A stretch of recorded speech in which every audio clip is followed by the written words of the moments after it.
Iran और straight of Hormuz से इस वक्त एक बड़ी खबर सामने आई है। एक कथित ड्रोन हमले के बाद संयुक्त राष्ट्र की समुद्री एजेंसी ने अपना रेस्क्यू ऑपरेशन फिलहाल रोक दिया है।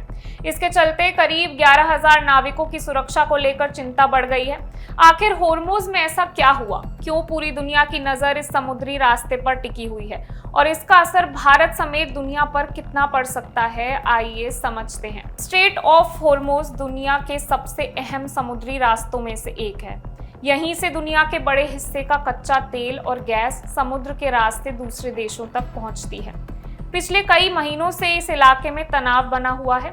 इसी बीच संयुक्त राष्ट्र की समुद्री एजेंसी ने फंसे हुए हजारों नाविकों और जहाजों को सुरक्षित निकालने के लिए एक स्पेशल इवैक्यूएशन मिशन शुरू किया था। लेकिन अब हालात फिर बदल गए हैं।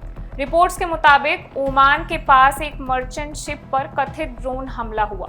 शुरुआती जानकारी में अमेरिकी अधिकारियों ने हमले के लिए ईरान को जिम्मेदार बताया है, जबकि ईरान की ओर से अलग रुख सामने आया है। इस घटना के बाद सुरक्षा हालात की समीक्षा करने के लिए संयुक्त राष्ट्र की समुद्री एजेंसी ने अपने रेस्क्यू ऑपरेशन अस्थायी रूप से रोक दिए हैं। यानी जिन हजारों नाविकों को सुरक्षित बाहर निकाला जाना था, उनका इंतजार अब और लंबा हो सकता है। बताया जा रहा है कि होर्मुज क्षेत्र में करीब 600 जहाज अलग अलग जगहों पर फंसे हुए हैं और इन पर सवार करीब 11,000 नाविक इस क्राइसिस से प्रभावित हैं। संयुक्त राष्ट्र का अभियान इन्हीं लोगों को सुरक्षित रास्ता देने के लिए शुरू किया गया था। हालांकि जिस जहाज पर हमला हुआ वो संयुक्त राष्ट्र के आधिकारिक रेस्क्यू काफिले का हिस्सा नहीं था, लेकिन इस घटना ने पूरे ऑपरेशन की सुरक्षा पर सवाल खड़े कर दिए हैं। स्ट्रेट ऑफ होर्मुज इतना जरूरी क्यों है?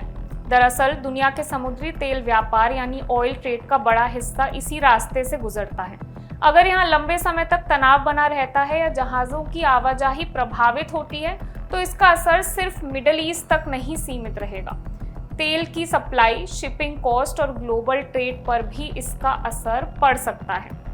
फिलहाल संयुक्त राष्ट्र की समुद्री एजेंसी ने साफ कहा है कि ऑपरेशन को पूरी तरह बंद नहीं किया गया है, बल्कि सुरक्षा हालात का दोबारा आकलन होने तक इसे रोका गया है। अगर हालात सामान्य होते हैं तो रेस्क्यू मिशन फिर से शुरू किया जा सकता है, लेकिन जब तक ऐसा नहीं होता तब तक हजारों नाविकों की चिंता बनी रहेगी और दुनिया की नज़र होर्मुज के समुद्री रास्ते पर टिकी रहेगी। फिलहाल सबसे बड़ा सवाल यही है कि क्या होर्मुज में हालात जल्द सामान्य होंगे या ये तनाव और गहराएगा, क्योंकि इसका असर सिर्फ इस इलाके तक सीमित नहीं बल्कि पूरी दुनिया की इकोनॉमी और एनर्जी सप्लाई पर भी पड़ सकता है। मैं वंशिका सक्सेना और आप देख रहे हैं इंडिया न्यूज़।